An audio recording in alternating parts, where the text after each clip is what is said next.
Hello, welcome back my YouTube family and audio friend. तो कैसे हैं आप सभी? आई होप सभी बहुत अच्छे से होंगे और सभी बहुत अच्छे से तैयारी भी कर रहे होंगे। तो स्वागत है आपका आपके प्यारे प्लेटफॉर्म यूट्यूब चैनल अभिलाषा ब्लॉग्स 108 में। तो आप सभी को गुड मॉर्निंग, राधे राधे, राम राम, सत श्री अकाल। तो कैसे हैं आप सभी? ठंड हो रही है, अपना ध्यान रखिएगा और एग्जाम हमारे शुरू ही होने वाले हैं।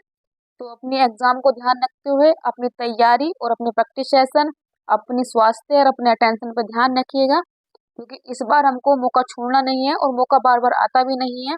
तो इसीलिए हमको जी जान लगाकर अपनी पूरी मेहनत से अपनी सफलता को प्राप्त करना है। तो स्टूडेंट, आपके लिए एक इन्फॉर्मेशन थी कि जितने भी स्टूडेंट है, जितने भी यूट्यूबर है और जितने भी मेरे फॉलोवर है, जितने भी लोगों ने मुझे फॉलो किया है और हमारे 500 सब्सक्राइबर कंप्लीट हो गए हैं, तो आप सभी के लिए बहुत बहुत धन्यवाद, दिल से आभार, थैंक यू सो मच। और यूं ही चैनल पे बने रहिएगा और चैनल पर अपना सपोर्ट, अपना प्यार यूं ही बनाए रखिएगा। तो स्टूडेंट, आप सभी के लिए बहुत बहुत बधाई हो कि आपका परिवार 500 का परिवार हो गया है और आगे आपके लिए टारगेट और है कि जल्दी से इस परिवार को 1000 का पहुंचा दीजिएगा। तो हमारा परिवार जितना बड़ा होगा उतना भी अच्छा होगा। कहते हैं जितना बड़ा परिवार होता है उतना अच्छा होता है, उतनी सपोर्ट रहती है, उतनी पॉजिटिवनेस बनी रहती है। तो स्टूडेंट, बहुत बहुत धन्यवाद। तो चलिए स्टूडेंट, आज का हमारा प्रैक्टिस सेशन है सेट नंबर 4। ये है हमारी उड़ान सीरीज, जिसमें हम अति महत्वपूर्ण सवाल करते हैं, व्याख्या सहित करते हैं। इसमें top 10 GK, GS, static, PYQ, current affair के क्वेश्चन शामिल होते हैं। ये हमारी जो श्रृंखला चल रही है RO UPPCS, APS, CTET, SSC GD, BPO, UP triple SC, लेखपाल और वनडे एग्जाम स्पेशल के लिए क्लास है। तो क्या स्टूडेंट आप सभी तैयार हैं क्लास के लिए? तो चलिए बिल्कुल भी समय वेस्ट ना करते हुए आज का सेशन स्टार्ट करते हैं। देखते हैं हमारी स्क्रीन पर आज पहला सवाल क्या है। तो स्टूडेंट, पहला सवाल हमारी स्क्रीन पर आ गया है। पहला सवाल है कि प्रधानमंत्री नरेंद्र मोदी द्वारा पुराने संसद भवन का नाम रखा गया है। स्टूडेंट, आपको पता होगा कि हाल ही में हमारी नई संसद का उद्घाटन हुआ था। तो जो हमारी पुरानी संसद थी, जिसको एल्विन लुटियस के द्वारा बनाया गया था, तो उस पुराने संसद का प्रधानमंत्री नरेंद्र मोदी जी ने नामकरण किया है। तो क्या नाम रखा गया है, वही हमसे क्वेश्चन डिमांड कर रहा है। तो चलिए उसका आंसर पता करते हैं। तो पहला है हमारा संसद परिसर, संसद भवन, संसद सदन या संसद धरोहर। तो स्टूडेंट, हमारे क्वेश्चन का राइट आंसर हो जाएगा उसका उनको नाम रखा गया है संसद सदन, उसका नाम चेंज कर दिया गया है। ये हमारे क्वेश्चन का राइट आंसर हो जाएगा। स्टूडेंट, आपको पता होगा जो हमारी संसद बनी है उसका आकार त्रिभुजाकार है। तो अगर आपसे पूछ ले कि नई जो संसद भवन है उसके वास्तुकार कौन थे, तो उसके वास्तुकार थे बिमल पटेल। क्योंकि आपको पता होगा कि जो बीपीएससी टीचर वाला एग्जाम करवा रही है उसमें ये सवाल पूछा गया था कि नए संसद भवन के वास्तुकार कौन थे, तो उसका आंसर था बिमल पटेल। तो आपको पता होना चाहिए, आपको पता होना चाहिए कि 888 लोकसभा की और 38384 राज्यसभा की सीटें हैं। जो हमारी राज्यसभा की सीटें हैं उस वो लोटस कमल की पद्धति पर बनाई गई है और जो राज्यसभा है वो हमारे मोर की थीम के आधार पर बनाई गई है। तो यहाँ भी आपको याद कर लेनी है। और टोटल सीटें कितनी हो जाएगी? 888 को और 384 को आप जोड़ दीजिएगा तो टोटल सीटें भी पूछ ली जाती हैं।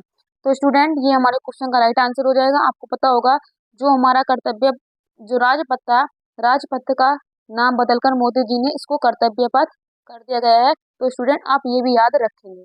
तो चलिए स्टूडेंट, बढ़ते हैं अपने नेक्स्ट क्वेश्चन की तरफ। आज का हमारा नेक्स्ट सेकंड क्वेश्चन हमारी स्क्रीन पर इस प्रकार आ गया है। सेकंड क्वेश्चन है कि विश्वनाथ घाट को सर्वश्रेष्ठ पर्यटन गांव का दर्जा दिया गया है, वह किस राज्य में स्थित है? तो ऑप्शन है असम, मणिपुर, वेस्ट बंगाल, उड़ीसा।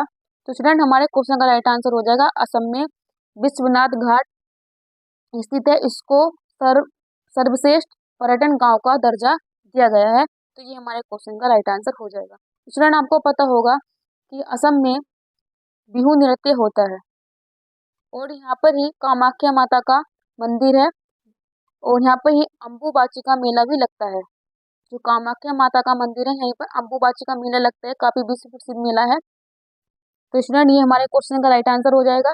आपको पता होगा स्टूडेंट, वेस्ट बंगाल में गंगा सागर मेला लगता है, तो ये भी हमारे लिए बहुत ही इम्पोर्टेंट है। स्टूडेंट, आपको पता होगा उड़ीसा, जो उड़ीसा की भाषा है उसको 2014 में जो हमारी शास्त्रीय भाषा है उसमें इसको शामिल किया गया था। स्टूडेंट, आपको पता होगा हमारी 6 शास्त्रीय भाषाएं हैं। पहली है हमारी तमिल, फिर है संस्कृत, तेलुगु, मलयालम, कन्नड़, वो हो जाएगी ओडिसी। तो ये हमारी 6 शास्त्रीय भाषाएं हैं, तो ये भी आपको पता होनी चाहिए। सबसे पुरानी हमारी शास्त्रीय भाषा में अगर आएगा तो तमिल हो जाएगा 2004। चलिए स्टूडेंट नेक्स्ट सवाल देखते हैं। नेक्स्ट सवाल है कि Deepawali power of one award किसे प्रदान किया गया है। स्टूडेंट ये Deepawali power of one award ये यूएसए की दिवाली एजेंसी के फाउंडेशन के द्वारा दिया जाता है और इसको कूटनीति का ऑस्कर पुरस्कार कहा जाता है। तो स्टूडेंट ये हाल ही में किसे दिया गया है, वही हमसे क्वेश्चन पूछ रहा है। तो चलिए आंसर टिक कर लेते हैं। एंटोनियो गुटेरस, बान की मून, नरेंद्र मोदी, उर्सिलाबेन। तो स्टूडेंट हमारे क्वेश्चन का राइट आंसर हो जाएगा बान की मून को Diwali power one of the award दिया गया है। और बान की मून कौन थे, ये यूएनओ के पूर्व अध्यक्ष भी रहे हैं। वर्तमान में यूएनओ के जो अध्यक्ष हैं वो है एंटोनियो गुटेरस और ये कहाँ के हैं, ये हैं पुर्तगाल के। और स्टूडेंट पुर्तगाल की राजधानी क्या है, पुर्तगाल की राजधानी क्या है, लिस्बन। लिस्बन पुर्तगाल की राजधानी है। तो स्टूडेंट आप ये याद रखेंगे। तो चलिए स्टूडेंट बढ़ते हैं नेक्स्ट क्वेश्चन की तरफ। आज का फोर्थ क्वेश्चन हमारी स्क्रीन पर इसके प्रकार है। तो स्टूडेंट फोर्थ क्वेश्चन हमारी स्क्रीन पर आ गया है। फोर्थ क्वेश्चन है कि किस राज्य के कारी इसाद आम को हाल ही में जीआई टैग दिया गया है। स्टूडेंट आपको पता होगा जैसे जैसे हर साल जीआई टैग मिलते हैं और उस साल जितने भी परीक्षा होती हैं उसमें जीआई टैग से एक न एक क्वेश्चन पूछना बहुत ही मामूली बात है। तो इसलिए हमको ज्यादा जीआई टैग ना याद करके फेमस जीआई टैग याद करना हमारी रिस्पॉन्सिबिलिटी बनती है, क्योंकि हमको एग्जाम क्लियर करना है, नौकरी लेनी है और सबसे आगे निकलना है। तो स्टूडेंट उसी को ये इम्पोर्टेंट था, तो इसी को मैंने अपनी टेस्ट सीरीज में रख लिया और आप सब तक पहुंचा देंगे। तो स्टूडेंट ये पूछ रहा है कि कारी शादी जो आम है, स्टूडेंट आपसे भी पूछ सकते हैं कि कारी शादी का संबंध किससे है। तो कारी शादी का संबंध किससे हो जाएगा, आप आम से। और जीआई टैग किस दिया गया है तो किस राज्य से है, तो ऑप्शन है केरल, कर्नाटक, अरुणाचल प्रदेश, जम्मू कश्मीर। तो स्टूडेंट हमारे क्वेश्चन का राइट आंसर हो जाएगा कर्नाटक के। कर्नाटक के कारी इसाद आम को जीआई टैग दिया गया है। तो ये हमारे क्वेश्चन का राइट आंसर हो जाएगा। चलिए स्टूडेंट कुछ चर्चा कर लेते हैं। कर्नाटक में पहला गारंटी बजट भी पेश किया गया है। तो स्टूडेंट आप ये भी याद रखेंगे। हाल ही में हमको पता होगा कर्नाटक में चुनाव हुए थे, तो यहाँ के जो मुख्यमंत्री बने थे वे कौन बने थे, सिद्धारमैया जी यहाँ के क्या बने थे, सीएम बने थे। तो उन्होंने ही गारंटी बजट को पेश किया था। तो ये हमारे लिए बहुत ही इंपॉर्टेंट हो जाता है। स्टूडेंट आपको पता होगा केरल साक्षरता के मामले में सबसे ऊपर है और लिंगानुपात के मामले में भी सबसे ऊपर है। स्टूडेंट आपको पता होगा कर्नाटक में एक डिस्ट्रिक्ट और एक आईएएस योजना भी शुरू की गई थी यहाँ पे, और एक ग्राम पंचायत एक खेल भी जो शुरू किया गया था वो भी केरल राज्य में शुरू किया गया था। और आपको पता होगा स्टूडेंट अरुणाचल प्रदेश में सेला सुरंग अरुणाचल प्रदेश में है। किबिथु पूर्वोत्तर का सबसे लास्ट पॉइंट वो भी अरुणाचल प्रदेश में है। नामदफा जो टाइगर रिजर्व है, नेशनल पार्क है, वो भी कहाँ है, अरुणाचल प्रदेश में है। तो स्टूडेंट ये जानकारी आप अपने पास तक रखेंगे। आपको पता होगा स्टूडेंट जम्मू कश्मीर में डल झील है, और डल झील है उसके किनारे ही ट्यूलिप जो पार्क है वो भी वहीं पर है। आपको पता होगा दाची ग्राम राष्ट्रीय उद्यान भी जम्मू कश्मीर में है और जो हंगूल मृग के लिए फेमस है। तो स्टूडेंट ये जानकारी आपके लिए बहुत ही इंपॉर्टेंट है, ये जानकारी को आप अपने पास रखिएगा। स्टूडेंट आपको पता होगा जीआई टैग, तो जीआई टैग का जो एक्ट आया था वो एक्ट 1999 में आया था, लेकिन इसको 2003 में शुरू किया गया था। और सबसे पहला जो जीआई टैग दिया गया है वो भारत की असम की दार्जिलिंग चाय को दिया गया था 2004 में। स्टूडेंट ये इन्फॉर्मेशन भी आप अपनी नोटबुक में नोट कर लेंगे। चलिए स्टूडेंट ये जानकारी आप तक पहुंच गई है। बढ़ते हैं अपने नेक्स्ट क्वेश्चन की तरफ। आज का फिफ्थ क्वेश्चन हमारी स्क्रीन पर इस प्रकार है। तो स्टूडेंट फिफ्थ क्वेश्चन हमारी स्क्रीन पर आ गया है। क्वेश्चन है हमारा कि सुभाष चंद्र बोस को देश नायक की उपाधि किसने दी थी, यानी कि सुभाष चंद्र बोस को देश नायक किसने कहकर पुकारा था। तो ऑप्शन है हमारे महात्मा गांधी, रविन्द्रनाथ टैगोर, दादा भाई नौरोजी या लाल बहादुर शास्त्री। तो स्टूडेंट हमारे क्वेश्चन का राइट आंसर हो जाएगा रविन्द्रनाथ टैगोर के द्वारा सुभाष चंद्र बोस को देश नायक की उपाधि दी गई थी। ये हमारे क्वेश्चन का राइट आंसर है। स्टूडेंट कल अगर आपने मेरी क्लास की होगी तो आपको मैंने वहां पर बताया था कि जो रविन्द्रनाथ टैगोर थे, रविन्द्रनाथ टैगोर को गुरुदेव की उपाधि किसने दी थी, तो गुरुदेव की उपाधि दी थी महात्मा गांधी ने।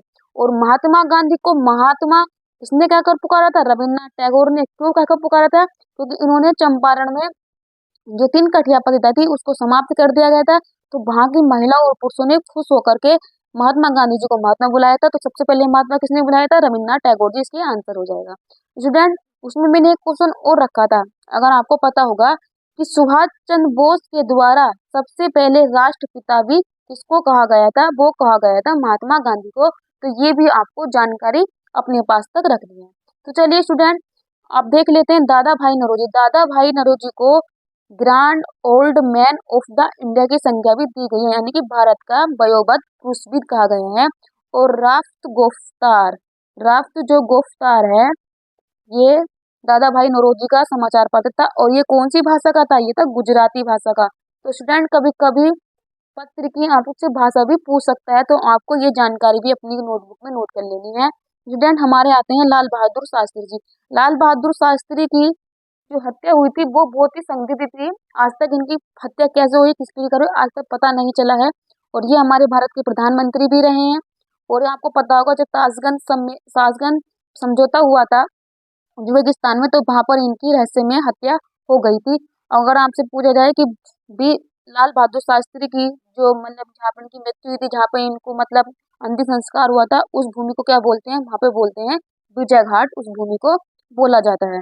तो स्टूडेंट, ये जानकारी आप सबके लिए बहुत इंपॉर्टेंट थी, जो मैंने आप तक के लिए पहुंचा दी है। तो चलिए स्टूडेंट, बढ़ते हैं नेक्स्ट क्वेश्चन की तरफ। आज का 6th क्वेश्चन हमारी स्क्रीन पर आ गया है। तो स्टूडेंट, 6th क्वेश्चन है, शेयर मार्केट किस सूची का विषय है? स्टूडेंट, अगर आपको पता होगा कि हमारे संविधान के भाग 7 के अंदर 3 प्रकार की सूचियों का वर्णन दिया गया है। एक होती है संघ सूची, एक होती है राज्य सूची, एक होती है संवर्ती सूची। स्टूडेंट, संघ सूची वो होती है जिसपे यूनियन कानून बनाते हैं, यानी केंद्र सरकार कानून बनाती है। दूसरी होती है राज्य सूची, जिसपे राज्य सरकार अपना कानून बनाती है। एक होती है संवर्ती सूची।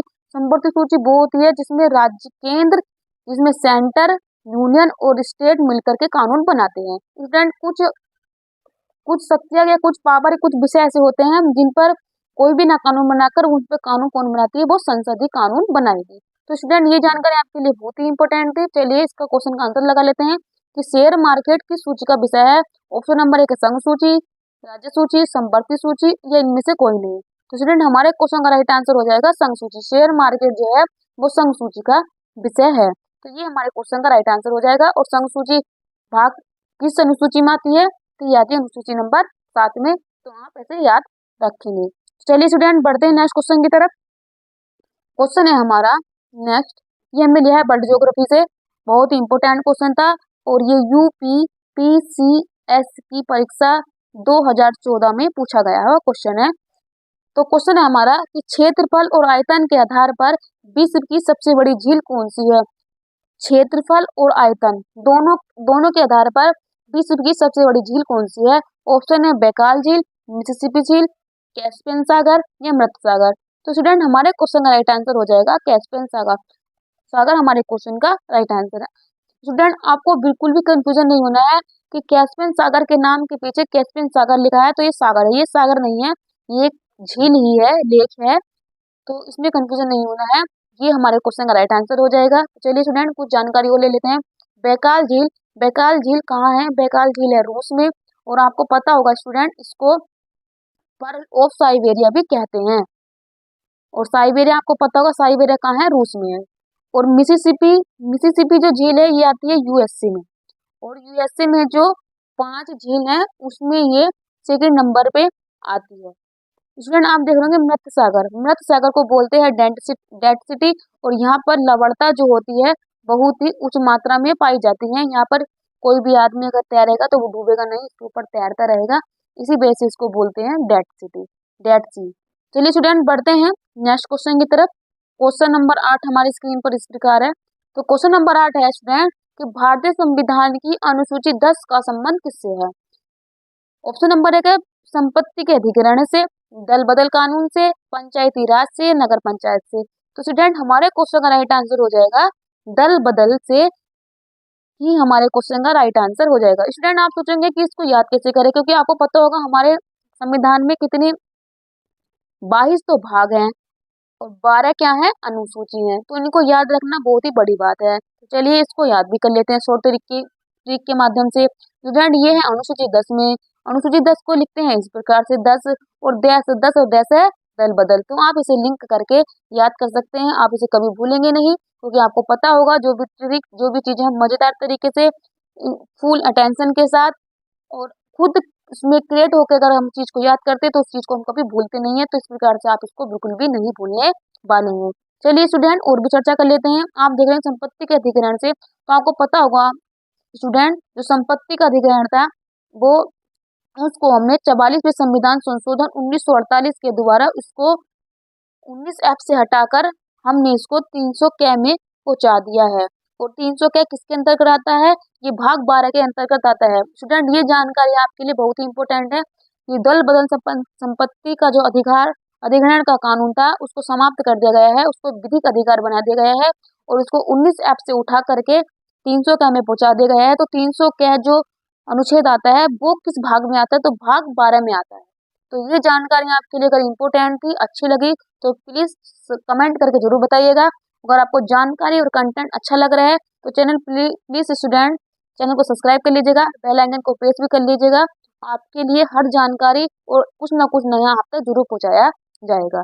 चलिए स्टूडेंट और देखते हैं पंचायती राज। पंचायती राज जो है हमारे 11वीं अनुसूची के अंतर्गत आता है।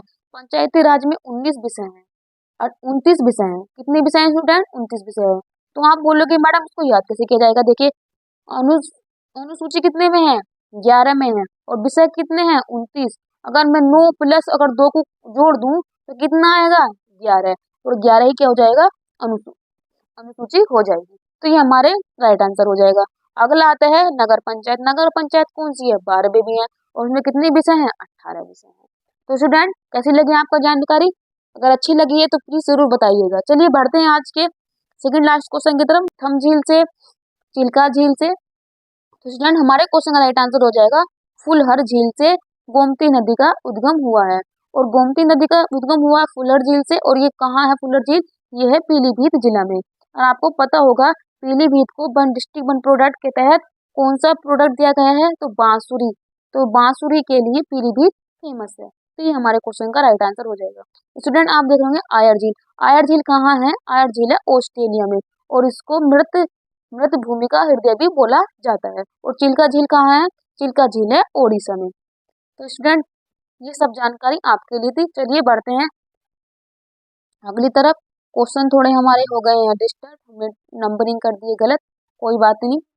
क्वेश्चन है हमारा कि वायुयानों के टायरों को फुलाने के लिए प्रयुक्त की जाने वाली गैस कौन सी है? वायुयानों के टायरों को फुलाने के लिए प्रयोग की जाने वाली गैस कौन सी है? Nitrogen gas, helium gas, oxygen gas या कार्बन डाइऑक्साइड गैस? तो स्टूडेंट हमारे क्वेश्चन का राइट आंसर हो जाएगा नाइट्रोजन गैस वायुयानों के टायर को फुलाने के लिए की जाती है। स्टूडेंट आपको पता होगा कि नाइट्रोजन गैस होती है वो हमारे वायुमंडल में 72% पाई जाती है, यानी कि सबसे अधिक मात्रा किसकी पाई जाती है? नाइट्रोजन गैस की पाई जाती है। स्टूडेंट आपको पता होगा किसी भी नाइट्रोजन को अगर हम तरल में परिवर्तित करते हैं तो उस पर क्या करते हैं? दाब बढ़ाएंगे। अगर दाब बढ़ाते हैं तो तापमान कम हो जाता है। आपको पता होगा अगर प्रेशर बढ़ता है तो टेम्परेचर क्या होता है? ऑटोमेटिकली कम हो जाता है, क्योंकि एक दूसरे के क्या होते हैं? इनवर्स होते हैं ये। तो स्टूडेंट आपको पता होगा नाइट्रोजन की जो प्रकृति होती है भी बहुत ठंडी गैस होती है। आपको पता होगा इसका जो टेम्परेचर होता है -192 से 196 के सेंटीग्रेड तक पहुंच जाता है, यानी कि बहुत ही ठंडी गैस होती है। तो स्टूडेंट ये थी हमारी क्लास आज की। कैसा लगा आपको कंटेंट और कैसे लगी आपको क्लास? अगर क्लास आपको अच्छी लगी हो, मजा आया हो, कंटेंट कुछ नया मिला हो, कुछ नया सीखने को मिला हो तो प्लीज स्टूडेंट चैनल को सब्सक्राइब कर दीजिएगा। जितने भी स्टूडेंट ने ये क्लास पूरी की है तो उन सब स्टूडेंट के लिए thank you so much. Subscribe my YouTube channel and support my YouTube channel @Abhilasha blogs 108। और आपके लिए बहुत बहुत बधाई, बहुत बहुत धन्यवाद, दिल से आभार कि हमारी फैमिली 500 सब्सक्राइबर हमने कंप्लीट कर लिए हैं अपने यूट्यूब चैनल पर। तो स्टूडेंट इसका क्रेडिट मुझे नहीं आप सभी को जाता है कि आपने मुझे इतना प्यार दिया, अपना साथ दिया, अपना इतना सहयोग दिया। स्टूडेंट आप सभी के लिए बहुत बहुत बधाई हो और जल्दी से हमारा परिवार और भी बड़ा हो जाए। अगला टारगेट हमारा 1000 सब्सक्राइबर का है, तो जल्दी से 500 सब्सक्राइब और करवा दीजिएगा, क्योंकि आपके बिना कुछ भी पॉसिबल नहीं है स्टूडेंट। तो आज की श्रृंखला हम यहीं पर समाप्त करते हैं, मिलते हैं आपसे अगले सेशन में। तो तब तक अपना ध्यान रखिएगा, अपनी तैयारी को और भी जबरदस्त तरीके से कीजिएगा। अगर आपके पास टाइम नहीं है तो क्लास को हम